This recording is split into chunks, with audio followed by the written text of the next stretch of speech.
Assalamualaikum warahmatullahi wabarakatuh. Perkenalkan, nama saya Hilda Ariza, NIM 11200020 dari Prodi Hukum Keluarga Islam kelas A, mata kuliah Fikih Jinayah yang diampu oleh Bapak Ahmad Fauzan MSI. Di sini saya akan menerangkan tentang materi yang berkaitan dengan jarimah, yaitu jarimah hudud, kisos, dan reformasi dan positifikasi hukum Islam di Indonesia. Materi yang pertama ada jarimah hudud. Hudud adalah suatu tindak pidana yang sanksinya itu sudah ada di dalam Al-Quran ataupun hadis. Bentuk-bentuk sanksi dari hukuman hudud ini diantaranya ada hukuman mati ataupun hukuman salib, didera atau dicambuk, kemudian ada pemotongan tangan, anggota badan seperti tangan ataupun kaki, dan pengasingan, serta sanksi religius yang berupa memerdekakan budak ataupun puasa kafarah. Kemudian ada tindak pidana yang dikategorikan sebagai jarimah hudud, diantaranya ada yang pertama ada zina, yang kedua ada al-qadzaf atau tuduhan palsu berbuat zina, kemudian yang ketiga ada meminum minuman khamr, yang keempat ada murtad, yang kelima ada pencurian, yang keenam ada pemberontakan, dan yang terakhir ada perampokan. Yang pertama yaitu zina.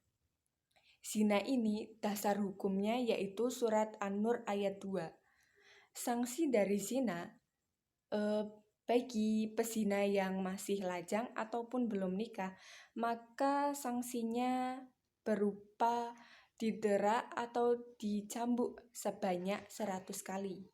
Adapun bagi pezina yang sudah menikah, maka hukumannya yaitu dirajam sampai meninggal.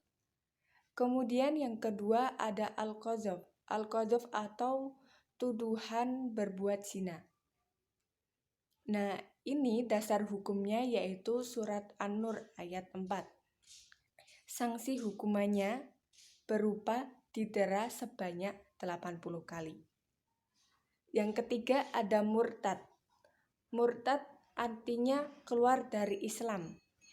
Baik perempuan maupun laki-laki yang sudah berakal dan dewasa kemudian diajak kembali ke agama Islam sebanyak 3 kali dan diberi peringatan. Jika mereka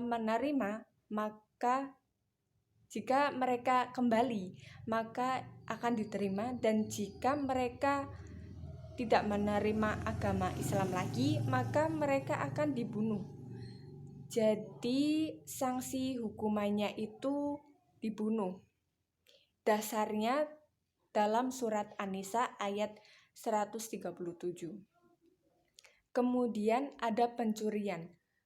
Yang didefinisikan sebagai pencurian yaitu mengambil barang yang bukan milik kita atau barang milik orang lain secara sembunyi-sembunyi. Nah, hukuman pencurian ini dengan syarat si pencuri itu haruslah sudah dewasa. Kemudian barang yang dicuri itu harus mencapai 1 nisab. Kemudian barang yang dicuri itu dapat diperjualbelikan kembali. Kemudian bagi si pencuri itu mencuri atas kehendak sendiri, bukan paksaan orang lain. Kemudian pencuri itu mencuri bukan karena krisis ekonomi atau dalam artian bukan karena kebutuhan pokok. Sanksi dari hukuman pencurian ini yaitu dipotong tangannya atau kakinya. Dengan ketentuan pencuri yang mencuri 1 kali itu dipotong tangan kirinya. Kemudian jika mencuri lagi dipotong tangan sebelah kanan. Dan kemudian jika masih mencuri lagi maka dipotong tangan kanan. Dan jika masih mencuri lagi dipotong kaki kiri. Dan jika pelaku tersebut belum kapok, maka akan dikenai dengan hukuman mati. Dasar hukum pencurian ini terdapat dalam surat Al-Maidah ayat 38. Kemudian ada meminum minuman khamr. Ini dasar hukumnya surat An-Nisa ayat 43. Sanksi hukum bagi peminum khamr ini yaitu didera sebanyak 40-80 kali. Kemudian ada pemberontakan. Pemberontakan di sini diartikan sebagai mereka yang memberontak kepada negara dengan membawa senjata dan mengumumkan akan perang kepada Daulah Islamiyah. Dasar hukumnya yaitu surat Al-Hujurat ayat 9. Kemudian ada perampokan. Perampokan ini dasar hukumnya yaitu surat Al-Maidah ayat 33 dan 34. Sanksi hukuman bagi orang yang melakukan perampokan itu dibunuh atau hukuman salib, didera, ataupun pengasingan. Nah, kemudian materi yang kedua yaitu tentang jarimah kisos. Kisos dapat diartikan sebagai keseimbangan atau kesepadanan. Kisos dalam artian jarimah yaitu hukuman yang setimpal bagi pelaku pembunuhan. Bentuk pembunuhan diantaranya yang pertama pembunuhan dengan disengaja. Yang kedua ada pembunuhan dengan mirip disengaja. Kemudian yang ketiga ada pembunuhan tidak disengaja. Dan yang keempat ada pembunuhan yang terjadi karena ketidaksengajaan. Sanksi dari hukuman kisos yaitu yang pertama berupa pidana mati ataupun kisos atas jiwa. Yang kedua pidana pelukaan fisik atau anggota badan lainnya, atau itu kisos atas badan. Kemudian ada pidana bayar jiwa, yaitu diat atas jiwa. Kemudian ada pidana bayar pelukaan atau diat pelukaan. Kemudian diat merupakan merupakan denda atas diat merupakan denda yang diberikan atau yang diberikan pelaku kepada si korban atas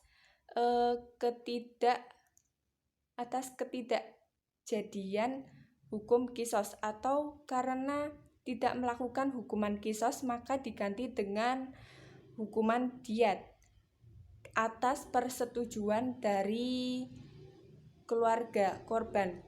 Jadi syaratnya keluarga korban harus memaafkan terlebih dahulu, dan jika ingin diat maka dirundingkan kembali. Diat ini ada 2 macam, yaitu diat berat dan diat ringan. Diet berat itu dengan membayar 100 unta, di antaranya 40 unta yang bunting.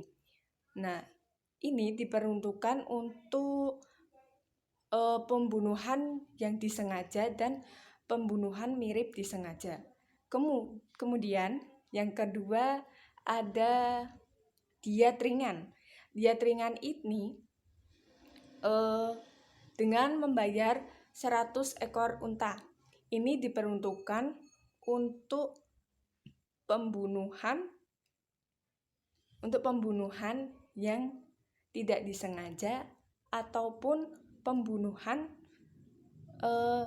yang terjadi karena ketidaksengajaan.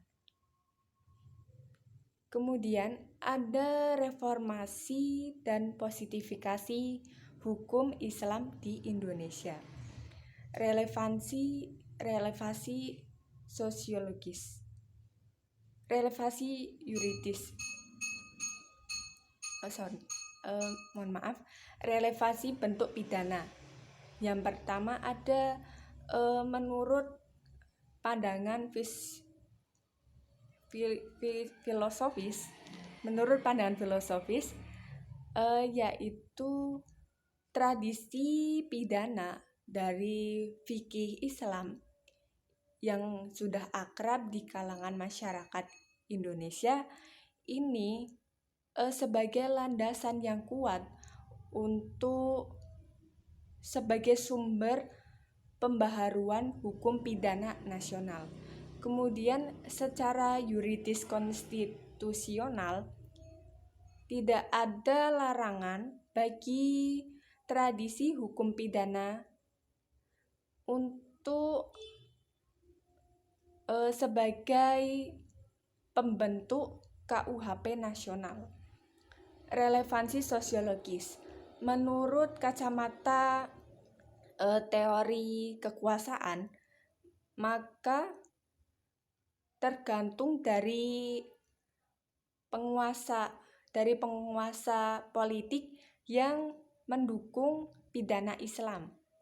Kemudian dari kacamata teori pengakuan, yaitu tergantung seberapa jauh masyarakat menerima dan mengakui adanya hukum pidana sebagai bagian dari kehidupan masyarakat.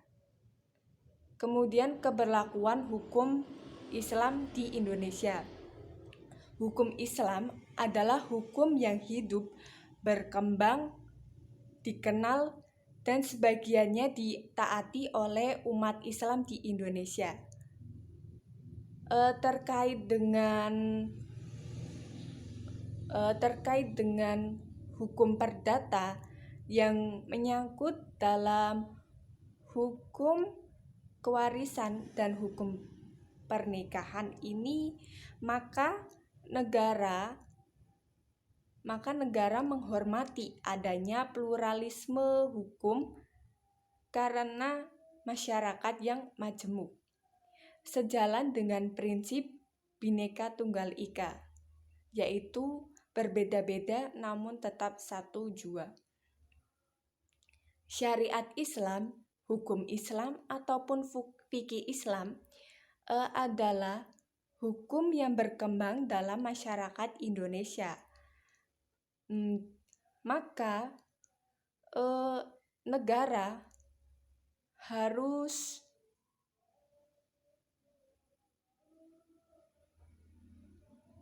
negara tidak boleh menyusun sumber hukum positif yang bertentangan dengan kesadaran hukum masyarakat sendiri. Namun demikian, jika ada masyarakat yang berlainan, yang mempunyai pandangan berbeda terhadap hukuman tersebut, yaitu karena perbedaan agama, maka biarlah mereka menjalankan hukumannya sesuai dengan agamanya. hukum Islam adalah hukum yang berkembang dalam masyarakat Indonesia. Maka kita sebagai masyarakat yang majemuk ini tidak boleh semena-mena ataupun tidak boleh memaksakan kehendak kepada umat yang berbeda agama. Selain hal itu, hukum Islam berlaku dalam masyarakat Indonesia. Maka hukum-hukum yang berkaitan dengan keluarga ataupun kewarisan itu, maka hukum Islam tetap diperlakukan sebagai hukum yang berlaku di dalam masyarakat Indonesia, khususnya di dalam masyarakat Muslim. Dengan demikian, maka demokrasi harus mempertimbangkan hal tersebut. Jika tidak, maka negara kita akan menjadi negara yang otoriter, memaksakan kehendak terhadap kehidupan masyarakat. Kurang lebihnya seperti itu penjelasan yang dapat saya sampaikan. Mohon maaf apabila terdapat banyak kesalahan. Saya mohon maaf. Wassalamualaikum warahmatullahi wabarakatuh.